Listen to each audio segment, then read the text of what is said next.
If you're a maintenance supervisor for a commercial property, you've had to deal with everything from leaky faucets to flickering light bulbs. But nothing's worse than that ancient boiler that's lived in the building since the day it was built, 50 years ago. It's enough to make anyone lose their cool. That's where Grainger comes in. With industrial-grade products and dependable fast delivery, Grainger can help with any challenge, from worn-out components to everyday necessities. Call, click Grainger.com, or just stop by. Grainger, for the ones who get it done.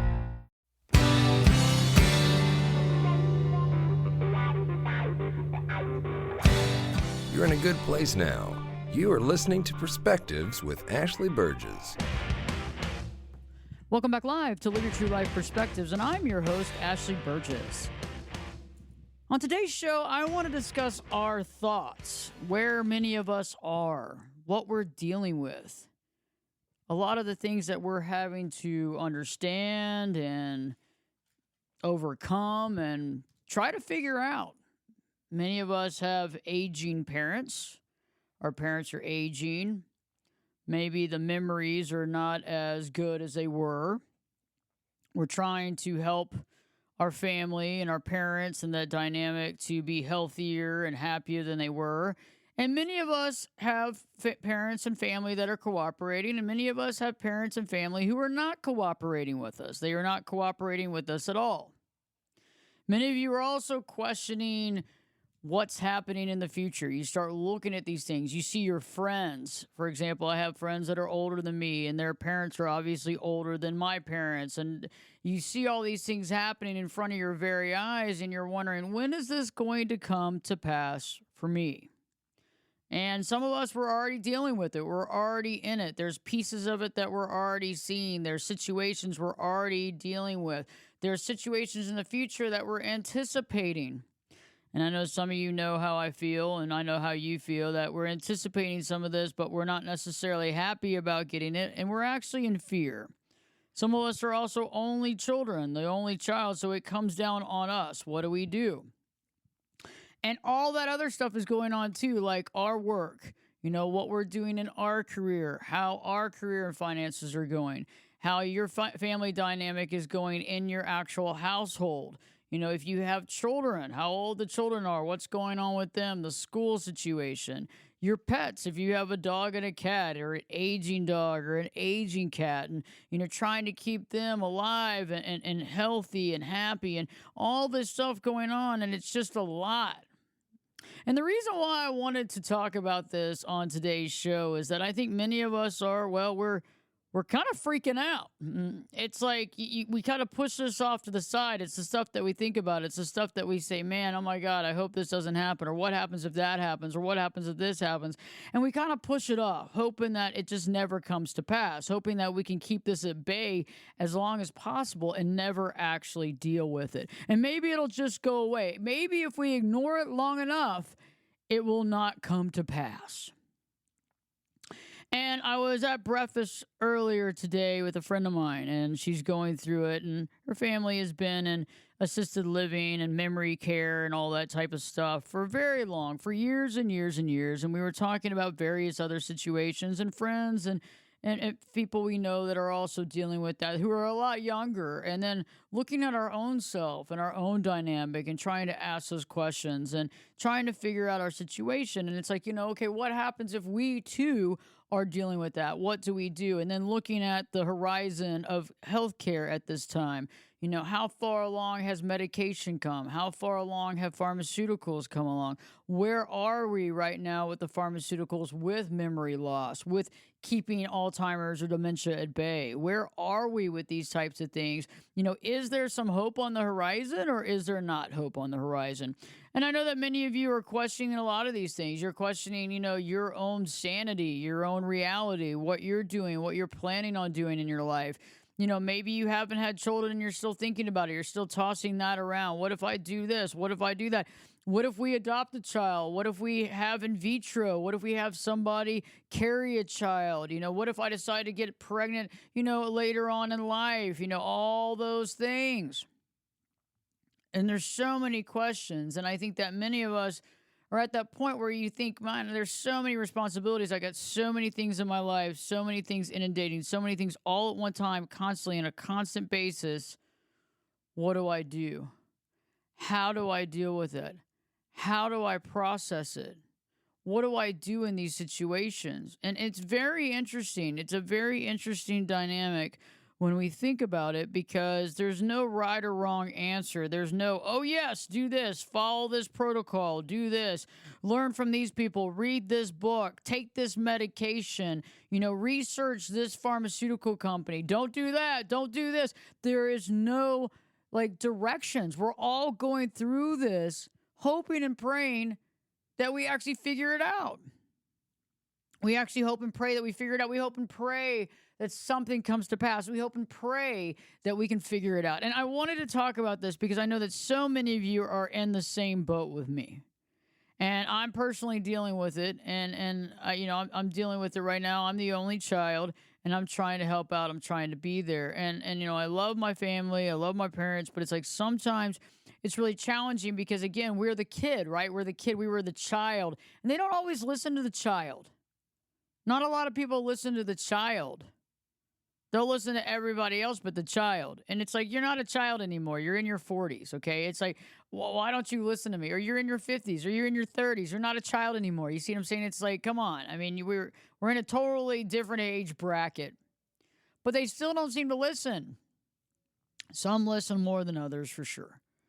But it's really challenging. And I was getting frustrated, too, the other day. It's like my mother has been seeing the same, general practitioner. Internal medicine doctor. And, it's amazing what they overlook. And I know that they have lots of clients and lots of people. And maybe there's something to be said about, limiting the amount of client base so that you can give good care. But we can get past that right now. But it's like, what do you do when you're seeing something that obviously this person is choosing to overlook or overlooking or not seeing? And then how do you bring it up? And then when you do bring it up and the idea or the concept or the care or the idea that you have, or maybe just going to a certain doctor or checking it out gets shot down, how do you deal with that? And then not only how do you deal with the fact that they don't listen to you, right? They don't listen to you. You're not taking into consideration what you're saying. How do you deal with the repercussions of knowing that what you're saying is very important? Knowing the impact of what you're saying and what you're asking for is very important. And knowing that if it's not taken care of, there's going to be a bigger problem. How do we deal with that feeling on the other side? How do we deal with that? How do we process that? How do we kind of get through that process? And that's the question in today's show, is how do we deal with that? How do we process? How do we compartmentalize, or how do we let go of when a loved one isn't listening to us? When a loved one isn't taking into consideration our thoughts or opinions that have been well educated, acknowledged, you've read a lot, you've educated yourself, you've gone online, you've gone into medical textbooks, you've asked other physicians, you've asked people, you've tried as much as you can, and you've got the skinny on what you think is a skinny, at least the information you need, but other people will not listen to you. Maybe they are also very angry and are very obstinate and refuse to listen to you. How do you deal with that? How do you deal with that? Because it's not really, the question is, yes, we can all sit there and say, hey, I want my mom or my dad or my husband or my wife or my best friend to go get this done, or I want them to get I want them to get their heart checked, or I want them to do this, or I want them to do that because of X, Y, Z. And you can bring it up to this person, and this person thinks you're a nut job, or they literally say, go to hell, or other words. Even the F-bomb was used a few times in my situations. It's like, okay, but how do I process that after you don't accept my thought process? And I understand, I get it. This is not an easy subject on anything. Anytime that we are dealing with illness, pain, suffering, memory loss, all these things, and we don't live in this perfect world right now where everything can be cured immediately. Some medications work, others don't. Some tests are really tough on the body. Is it worth that? Once you find out, is that a good thing to find out, or is that a bad thing to find out? It's like trying to process all this information and still coming up wondering, am I processing this right? Should I be feeling this way about it? Should I be feeling better about this? Should I be feeling worse about this? Where should I be in my mental state about this? Where should I be in my heart about this? Where should I be? You ask these questions like, what do you do? How do you feel? How do you process this?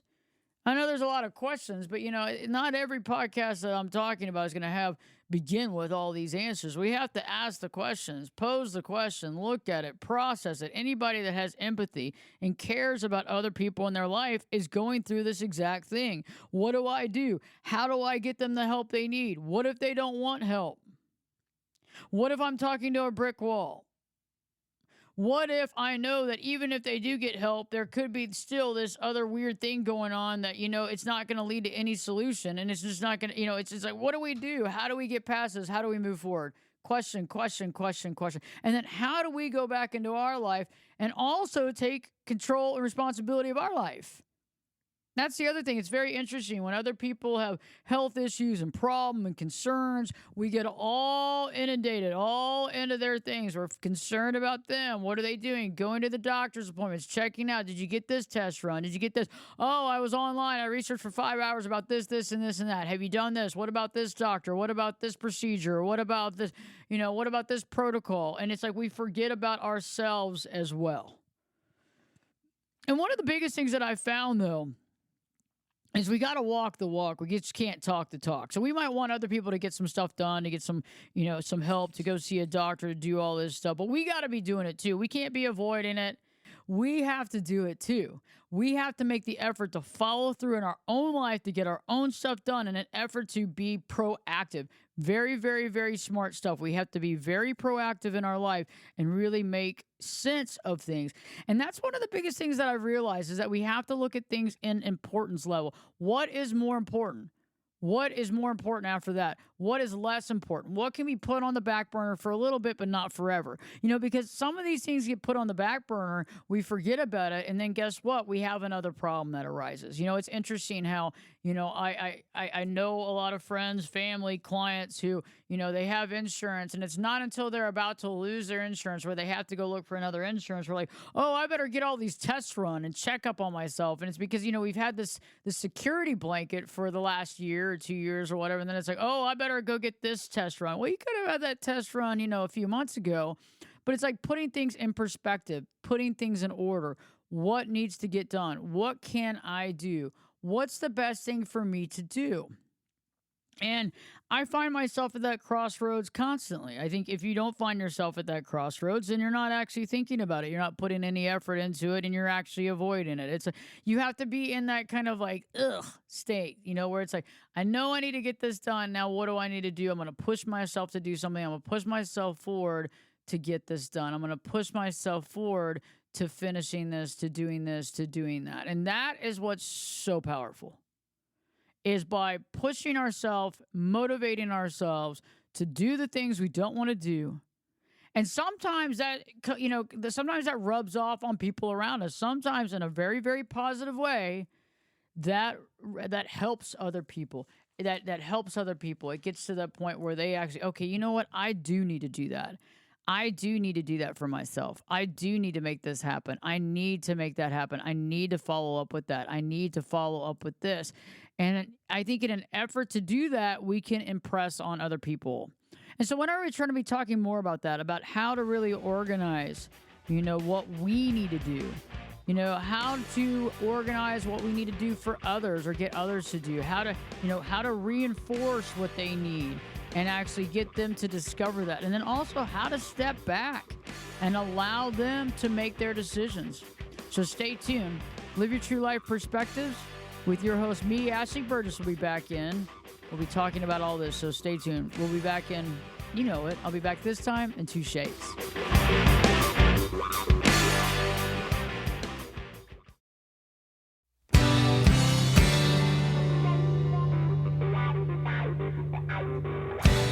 Turn it up and jump in the deep end on Perspectives. Now, here's Ashley. Welcome back live to Live Your True Life Perspectives, and I'm your host, Ashley Burgess. We're talking about making decisions on healthcare, trying to help your mom and dad, trying to help others, trying to be there for them, trying to get them to think about their own care, trying to put it out there. And sometimes, getting positive reaction and sometimes getting shot down and told that you don't know what you're talking about, told to be quiet. They're not going to do that. That's just not what they're going to do. And knowing that you do know a bit of what you're talking about, you might not be a physician in that type of modality, but you have an idea of what you're talking about. You have an idea. You know what's going on. And so you think about this and you mull it over and you think about it and you mull it over and you think about it. And eventually you have to deal with the fact that either they're going to come around or they're not. And that's one of the hardest things, is to let it go. And that's one of the things we'll be talking about in today's podcast and conversation, is that I find that when we do have a feeling about something, good, bad, or indifferent, it's so hard to let it go. It's so hard to let that person make the decision when you know that it's going against their health or they're not following what's necessary. And we have to let it go, and it's hard. It's hard because we can bring it up, we can bring it up, we can bring it up, we can bring it up, and that's fine, but eventually we got to let it go. And I know that many of you out there are the only child, or you're the only compassionate, empathic child, or you're the only one that's going to be there. I'm talking about adult children. You're the only one that's going to be there for your parent or your grandmother or your aunt. You're the only one. And so you know that if they don't listen to you, they don't get the help, things are not going to go as well as possible. And you know that you're going to be the one dealing with it. You're going to be the one having to deal with the situation at hand, which can be so challenging. It's so hard to just kind of go, okay, you know what? Nothing I can do. Got to move on here. And I've realized that I gotta meditate on it. Some of you pray about it. You can pray about it. That's fine. As a lot of people say, I'm going to hand this issue to God. Okay, that's great. However you have to do with it, but it's hard when you're empathic and you care and it's important, but also it's going to directly affect you as well. Okay. And I think that's the hardest for us. And one of the things that I've realized that I have to do in those situations is I have to become proactive about my own life and my own health so that I don't really pontificate on this situation so much where it makes me ill. Because I can get overwhelmed because if somebody's not listening to me and I know that this is the best thing for them, this is the best case scenario, if they could listen to this and take this in, it could really go really far. Life could be really great, or at least we could get some answers, or maybe we could offset some problems down the road. Whatever. It's you go, okay, please just take my advice. I understand that, I am your kid, but I am 30 or 40 or 50 years old and I am your kid, but still I'm an adult now and I have done my research and I know what I'm talking about. And I've realized that in those situations, you have to kind of take the bull by the horn and take over your own life and start thinking about what are the things in your life that need to get done? What are the things that you need to take care of? What are the health things that you need to take care of involving yourself? What are the responsibilities that you need to take kind of a better look at? What are the things that you need to take a look at as far as the things that you're missing in your life? Many of you out there haven't had children. You let your career take over. Your career was number one and you don't have children and you want to have children. How do you investigate that? What do you do next? Is it time in your late 30s or early 40s or whatever? Or what about adoption or whatever? All these questions, and you got to start thinking about it because time is ticking. You're right. And we all have the things that we want to do, and we have to analyze what is it that I want to do. And we can see other people too having those things that they could be doing, things that they could be focusing on, things that would give them happiness or things that they've wanted to do that they're not doing. And I think sometimes when we go through that and we bring it up to other people and we bring it up for them to see, that's great. But if they're not going to do anything, we can bring it up a couple of times. But I think harping on it only just makes it worse. Usually they'll stop talking to us, but also we just feel beat down. And so we need to turn it around on us and think about what is it that we need to be doing in our life? How do we execute this plan? And how do we really focus on that, especially if something that other people are doing or not doing is going to directly affect us? Stay tuned. We'll be talking more about this subject. Live Your True Life Perspectives with your host, me, Ashley Burgess, will be back in. I'll be back this time. You know it. I'll be back this time in 2 shakes.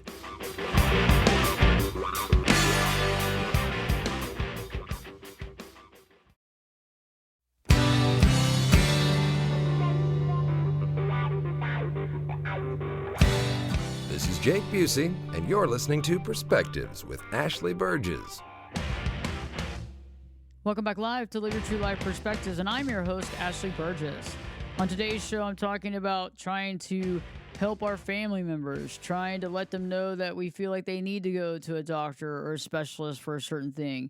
Being aware of certain life changes that would be helpful for the family and friends around us, being able to communicate that, but also being able to step back, even if they listen or don't listen. And it's very hard to step back. It's very hard to step back and be caring and empathetic. It's very hard to let people go down a road and not take care of themselves. It's hard to allow this to happen. It's difficult. It's challenging. And the biggest thing to process is the emotions and our feelings. And, being fearful of what could happen or what can come to pass, What if they don't do this? What if this doesn't happen? What if they don't get this done? What if? And then some of us are directly going to be impacted by the choices, whether made or not made, by family, parents, or friends. And those choices we will be impacted by, yes. And they will impact us greatly, yes.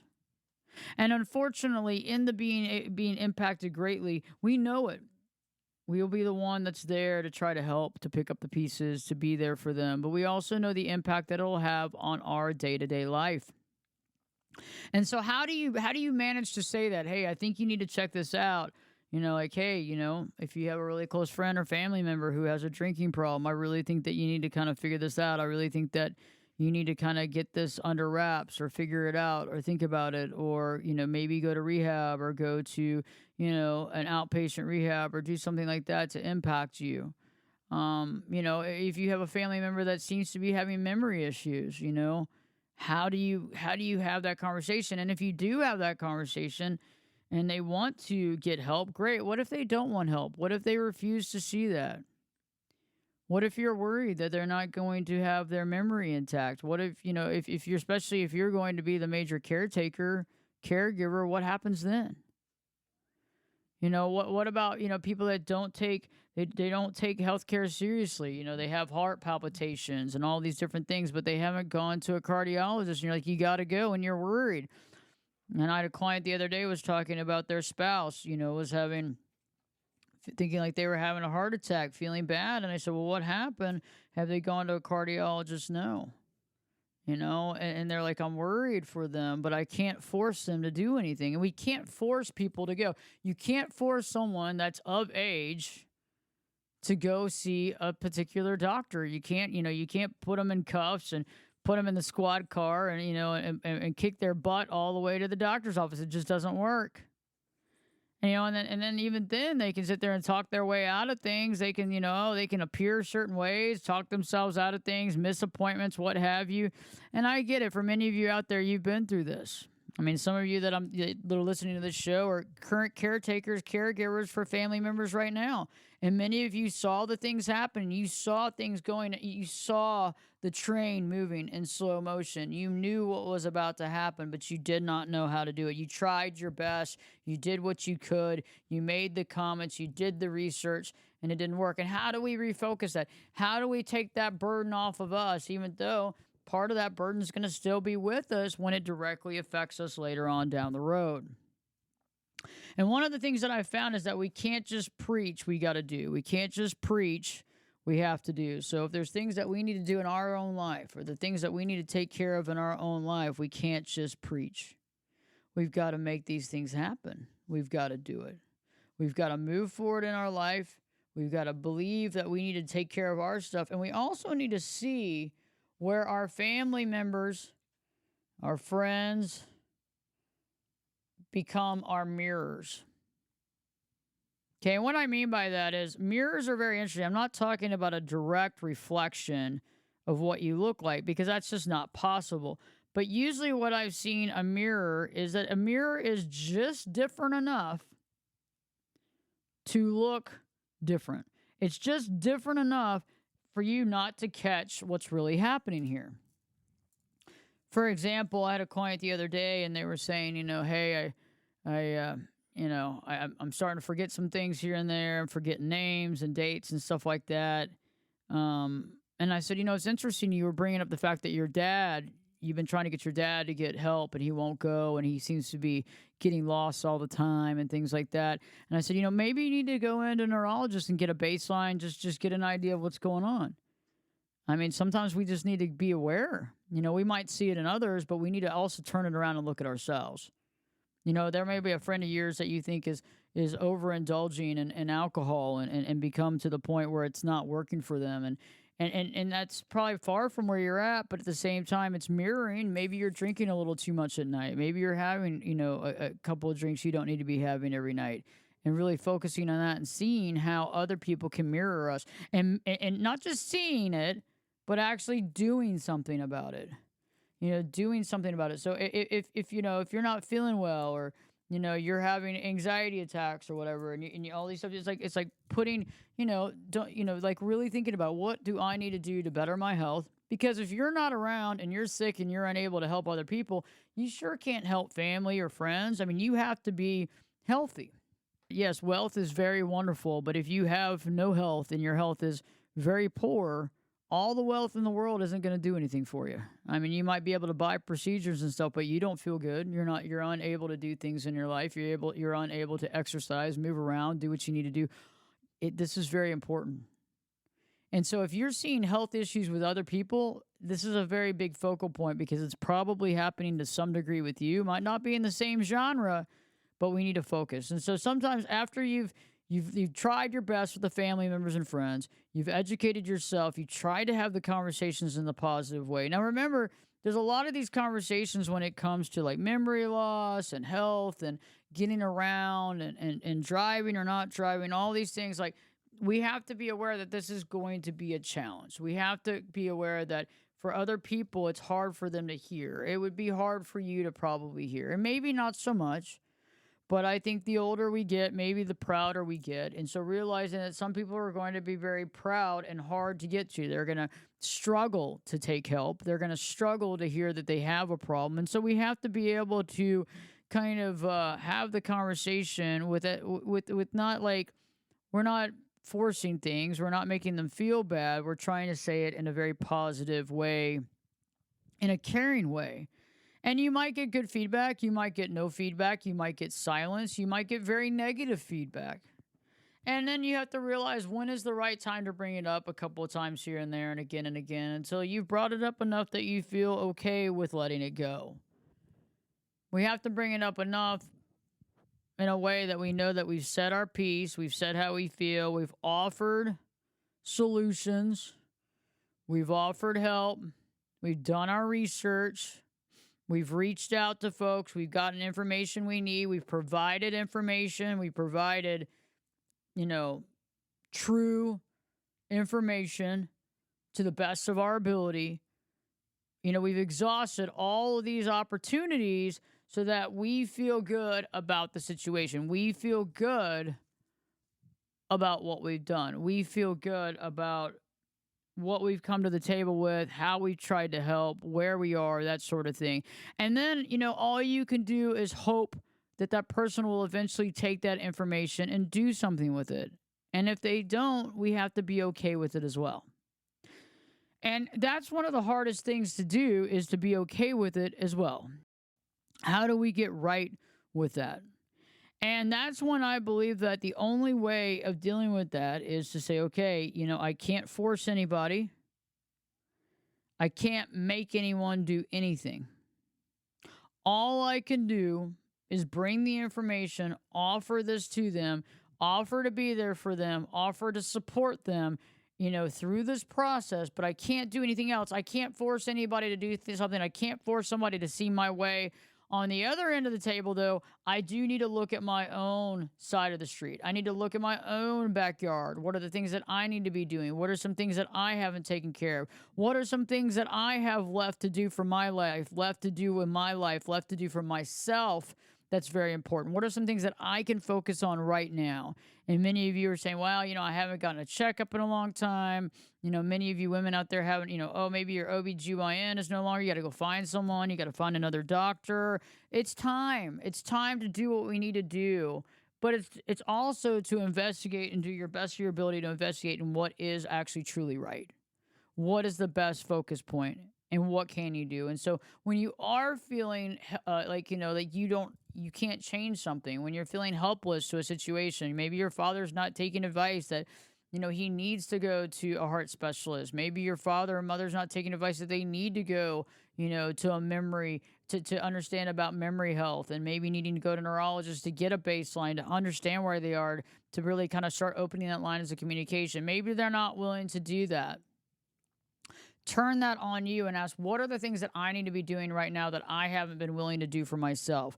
What are some things that I can do right now? Take one thing at a time. Don't take it all at one time. Take one thing at a time. What are some things that I can do? What are some things that would be very helpful for me to execute in my own life to get done?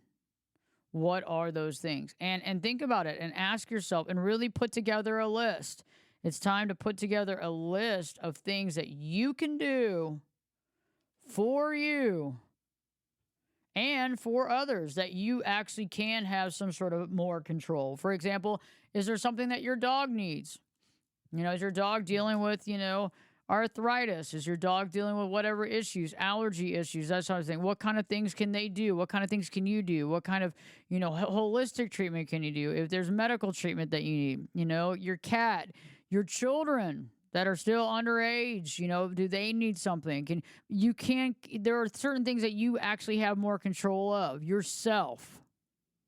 Analyzing those things, putting together a list of things that will make you not only feel better about what you can contribute, will feel better about the augmentations and changes you've made, but also make you feel better about where you are in life. Because when we're trying to help people that are not wanting to help themselves, that do not want to listen, it can be overwhelming, sad, and scary, especially when you care about the other person and when you care about them, and also when their life directly impacts yours.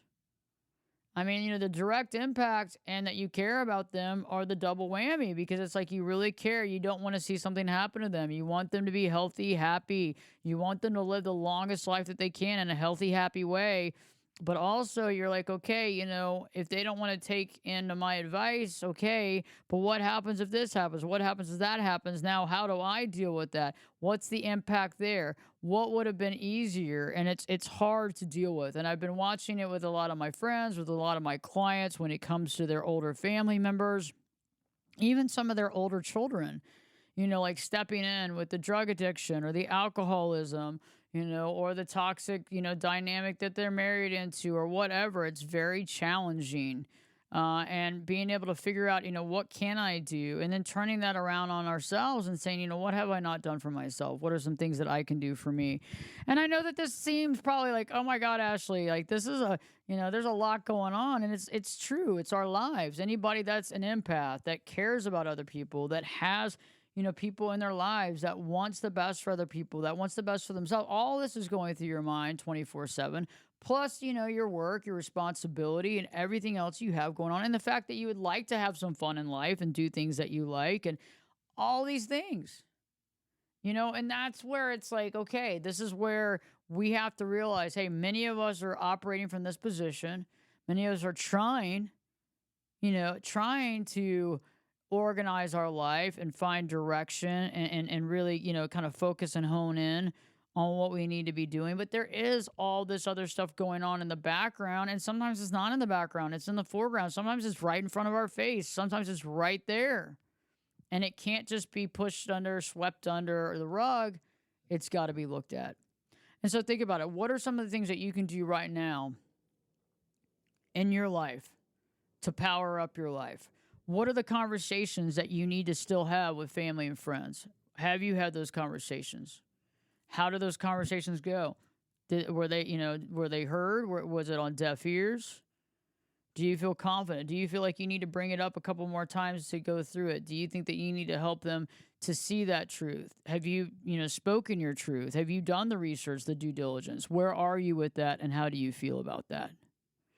As well as turning that back on you. What are some of the things that you can do? What's some of the research that you can research? Like I was researching yesterday, like melatonin and the impact on our memory. I'm researching sleep aids and things that can be done, holistic things that we can take.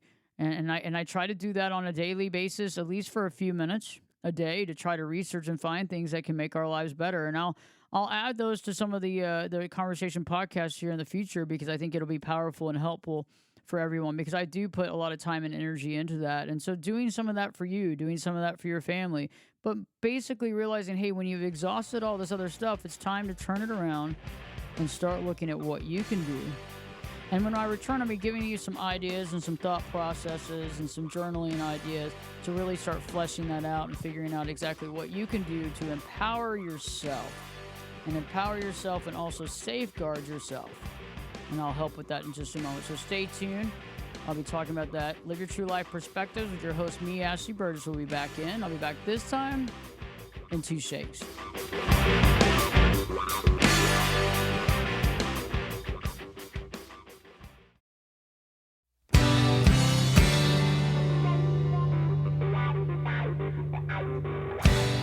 Get in here. You're listening to Perspectives with Ashley Burgess.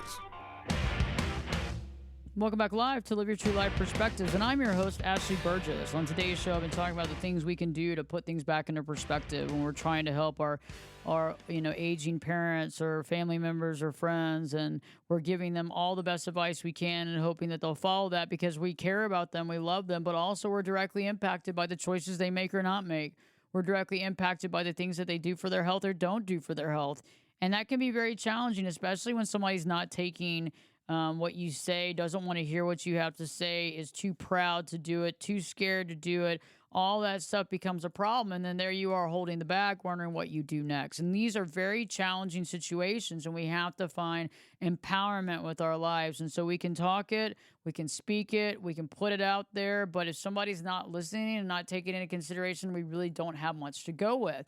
And so ultimately, it's trying to figure that out. Ultimately, it's like, okay, what do I do next? How do I deal with this? And being able to find what you need, being able to put into perspective the things that you can do to help yourself and putting a list together. So some of my advice, which, you can take it or, you don't have to, but I think it can be helpful is, writing up a list of things that you want to see in your life, writing up a list of things that you want to happen in your life that haven't. Looking at that. Also, writing up a list of things that, you'd like to see better about your health or things that you think you need to take care of. And putting a list together of things in order of what you feel is most important. And start working on that list slowly but surely. And I feel like when we feel like we're powerless or other people aren't listening to us or we're trying to help people but they're not taking that consideration, is pulling that list out and saying, okay, hey, how can I empower myself by doing something for myself right now?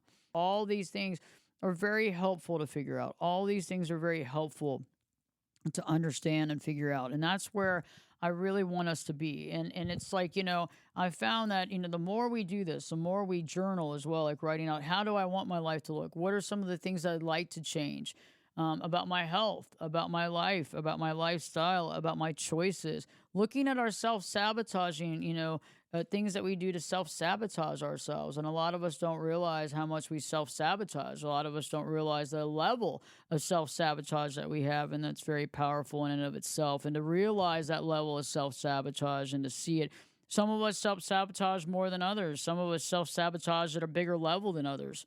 But it is still self-sabotage. It doesn't really mean at what level, but some of us more than others. And those are things that we need to analyze. Those are things that we need to be aware of. And seeing that if we are avoiding taking care of stuff or we are avoiding our health or those types of things, being able to see that and understand that and catching that in and of itself is very powerful. And we might see it in other people. Like I was talking about the mirror. We see other people self-sabotaging, going against things, not wanting to take care of things, scared to hear the truth, scared of making changes, scared of changing their lives, scared. And that can also be a mirror for us in small ways. Maybe we're not as scared, but there's still things that we're fearful of or things that we're still avoiding. And being able to rectify that, because I found that when we find this in our lives and we're dealing with folks that are maybe, no, I don't want to do this. No, I'm not going to follow that. No, I don't want to do that. Okay. And it's like we hit a brick wall. Then how do we change directions and course correct? And we have to kind of really focus back on ourselves and say, where am I in my life that I'm doing this? Where am I doing this in my own life? Because I am some way, somehow doing it. All of us self-sabotage to some degree. All of us do. Some of us on a large level, on a large scale. Some of us on a smaller scale. And these are the things that we need to analyze. These are the things we need to think about. These are the things that we need to put, first and foremost on our list and really focus on that, especially when we're feeling like we're powerless or that we could, use a little more oomph or direction in our life. Because again, it comes down to us. Our health is directly related to us. We have to take care of our health in order to take care of the other people in our life. So we need to put ourselves as focus. It's not about being self-centered. It's about focusing on our health and taking care of ourselves and being proactive. If you haven't already, check out the new website. We just redid the website, ashleyburgess.com, ASHLEYBERGES.com. Looking forward to hearing from you. You can also contact me by going to ashleyburgess.com, clicking on that contact page and sending me a message, and I will get back to you ASAP because I look forward to hearing from you. In the meantime, if you have any other ideas on some content or interviews, let me know on the show, and I'd love to hear from you. So in the meantime, I know you have a lot on your mind. I know you have a lot going on. I know that you have a lot of responsibilities, and I know that you're a superhero. So keep it up. You got this going on. You can make this. You can do this. And in the meantime, empower yourself. Do the things that you need to do in your life to empower your life, to make your health amazing, and to feel good about yourself. You're trying with everybody else. You're putting it out there. Now it's time to research and think about what's best for you as well. Stay tuned. New shows coming up every week. Live Your True Life Perspectives with your host, me, Ashley Burgess, will be back in. I'll be back this time. You know it. I'll be back this time in 3 shakes.